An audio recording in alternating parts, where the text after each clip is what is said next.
तो hello friends, welcome back to my channel. और friend, आज की वीडियो सीरीज के अंदर हम डिस्कस करने वाले हैं basic electrical and electronics engineering के फर्स्ट यूनिट के थर्ड टॉपिक्स को, जिसका नाम है यूनिट्स एंड डायमेंशंस। जी हाँ दोस्तों, इससे पूर्व लेक्चर में हम लोगों ने क्या किया है, हम लोगों ने यूनिट नंबर 1 का जो हमारा दो टॉपिक थे उन टॉपिक्स को कवर किया, जिसमें हमारा वोल्टेज एंड करंट सोर्स था।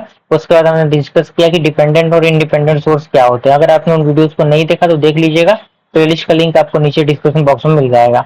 अब यहाँ पे डिस्कस करने वाले हैं कि यूनिट्स एंड डायमेंशंस क्या होता है। बेसिकली यूनिट्स क्या होता है, किसी भी चीज को अगर हम कह सकते हैं कि अगर मेजरमेंट उसका करते हैं तो उसका कुछ यूनिट हम लोग देते हैं, जिससे उसका इंडिकेशन यानी उसका जो स्टेट है वो पता चले।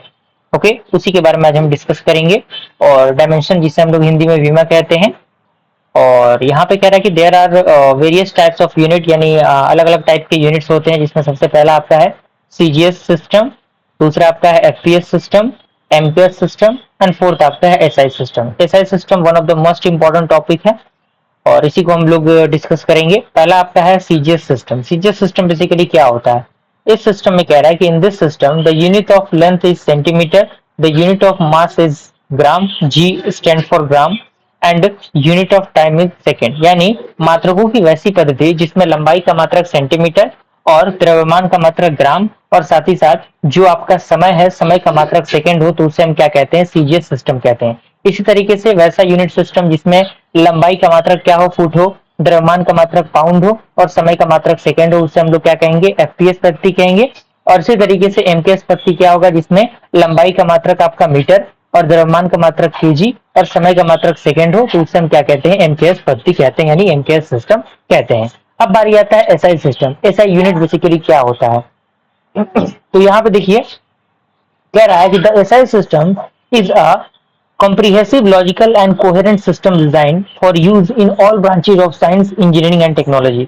यानी जो ऐसा यूनिट है वो साइंस और टेक्नोलॉजी के दुनिया में बहुत बड़ा एक रोल प्ले करता है और बहुत ज्यादा यूज किया जाने वाला एक टर्म है। जैसे आपने बहुत बार देखा होगा कि लंबाई का ऐसा मतलब क्या होता है, मीटर होता है, तो वही सारी चीजें हैं जिसमें कुछ बेस यूनिट्स आपको यहाँ पे दिख रहे होंगे।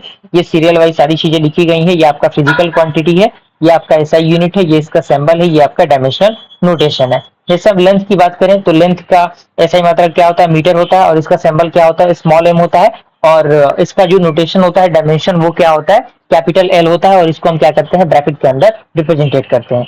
इसी तरीके से मास होता है, तो मास का क्या होता है, किलोग्राम होता है, और इसका सिंबल केजी होता है जो कि स्मॉल में रहता है, और इसका डायमेंशन क्या होता है, कैपिटल एम होता है।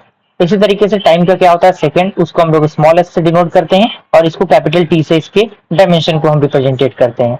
इसी तरीके से इलेक्ट्रिक करंट का क्या होता है, सही मात्रक एम्पियर होता है, जिसको हम लोग क्या करते हैं, कैपिटल ए से रिप्रेजेंटेट करते हैं, और इसका जो नोटेशन होता है वो कैपिटल आई होता है। इसी तरीके से टेम्परेचर की हम बात करें तो टेम्परेचर का किसा यूनिट क्या होता है, केल्विन होता है, और इसका सिंबल क्या होता है, कैपिटल के होता है, और इसका डायमेंशन क्या होता है, थीटा होता है। क्लियर।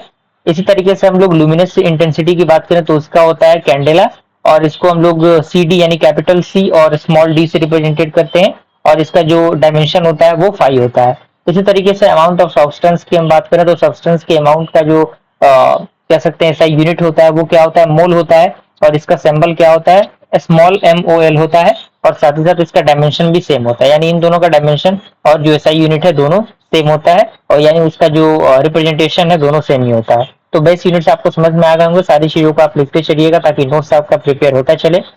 अगला है कुछ स्पेशल ड्राइव्ड यूनिट्स, यानी जो ड्राइव्ड होते हैं। पहला आपका फिजिकल क्वांटिटी का चार्ट आपको दिख रहा होगा, उसके बाद एसआई यूनिट है, उसके बाद आपका डायमेंशन है।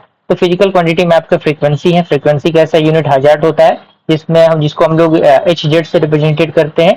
H Z is equal to C S का पावर -1, और इसका डायमेंशन क्या होता है, टी का पावर -1। इसी तरीके से फोर्स का है, फोर्स का ऐसा यूनिट न्यूटन होता है, जिसे हम लोग केजी मीटर पर सेकंड स्क्वायर कह सकते हैं। ये आपका पावर का सिंबल है, और इसका डायमेंशन क्या होता है, एम एल टी का पावर -2 होता है। इसी तरीके से पावर की हम बात करें तो पावर का ऐसा यूनिट वाट होता है, जिसको हम लोग क्या करते हैं, W equal to G upon S कह सकते हैं, और इसका जो डायमेंशन होता है वो एम एल स्क्वायर टी का पावर -3 होता है।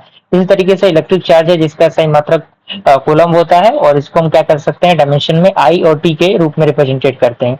अगर हम इलेक्ट्रिक रेजिस्टेंस की बात करें तो इसका ऐसा यूनिट ओम होता है। इलेक्ट्रिक पोटेंशियल का ऐसा मतलब वोल्ट होता है, और जो इलेक्ट्रिक कैपेसिटेंस होता है उसका फराड होता है। और यहाँ पे जो इलेक्ट्रिक जो आपका कंडक्शन है और इसका क्या होता है, ये मो होता है, जिसे हम लोग सेमिनस भी कहते हैं।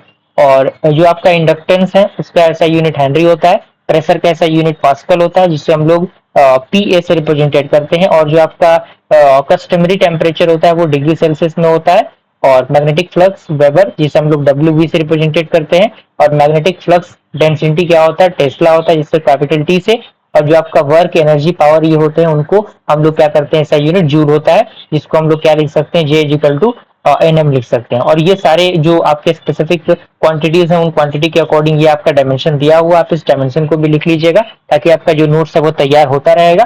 और मुझे पूरी उम्मीद है कि यूनिट्स एंड डायमेंशन आपको अच्छी तरीके से समझ में आ गया होगा। अगर वीडियो पसंद आए तो लाइक जरूर कीजिएगा। मिलता है तब तक के लिए थैंक यू।